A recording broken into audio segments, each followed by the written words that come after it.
The story of the man we're going to talk about today begins long before he was even born. And it begins with the sea.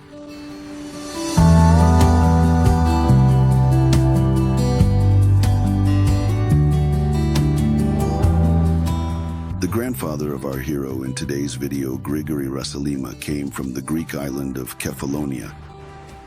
While still a young man at the beginning of the 19th century, he set out on a voyage, a typical trading journey of which there were thousands in the Mediterranean. But fate had other plans.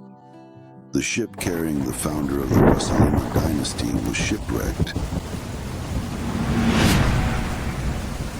And the sea, as if by its own will, miraculously cast him ashore not far from the southern city of Odessa.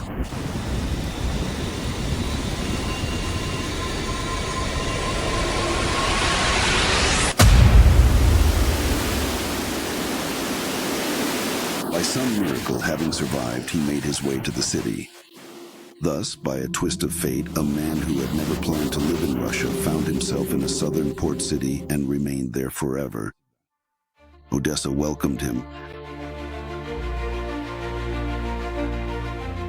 Over time, the former sailor who had settled in the city built connections, established his own business, and became a respected citizen of Odessa. He died at the age of 70, holding the title of honorary citizen of Odessa. Sometimes the history of science does not begin at a university department, but with a shipwreck on the open sea.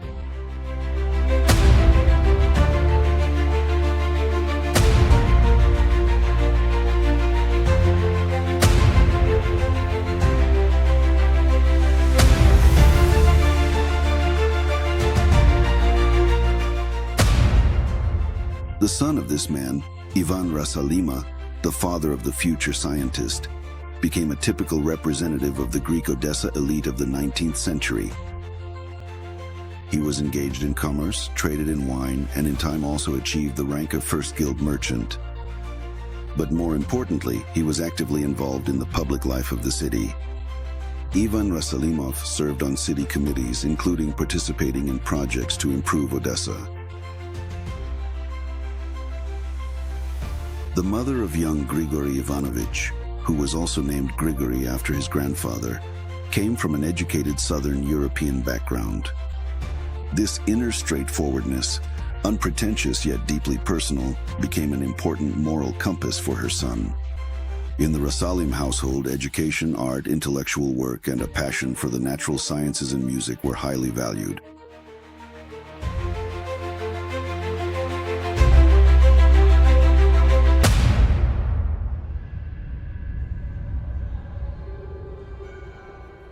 And it is here we come to the main character of today's story, Grigory Ivanovich Rasalim. He was born on December 5th, 1860 in Odessa, a city where languages, cultures, and destinies intertwined.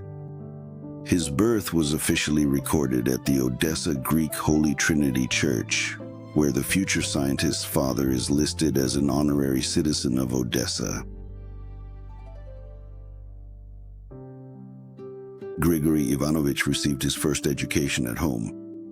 Even as a child, he spoke several languages fluently: Russian, French, Italian, and Greek.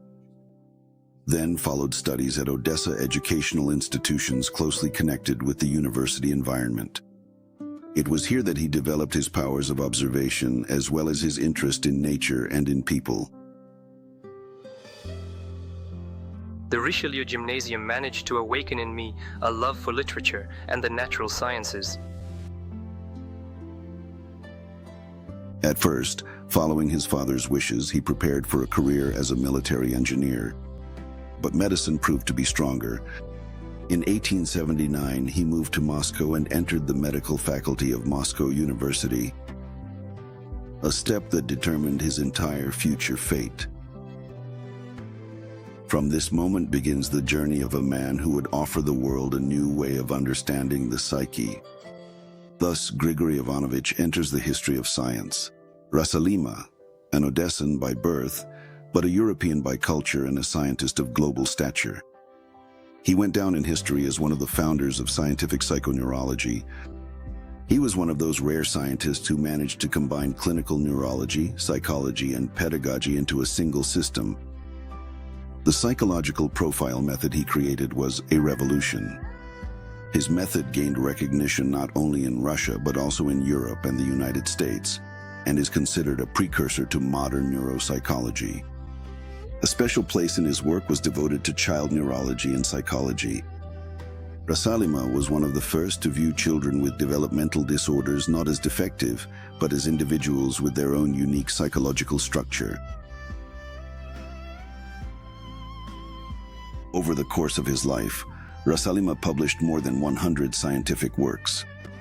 That is why Grigory Ivanovich remains in history not just as the author of a revolutionary treatment method, but as the person who taught medicine to consider the whole person.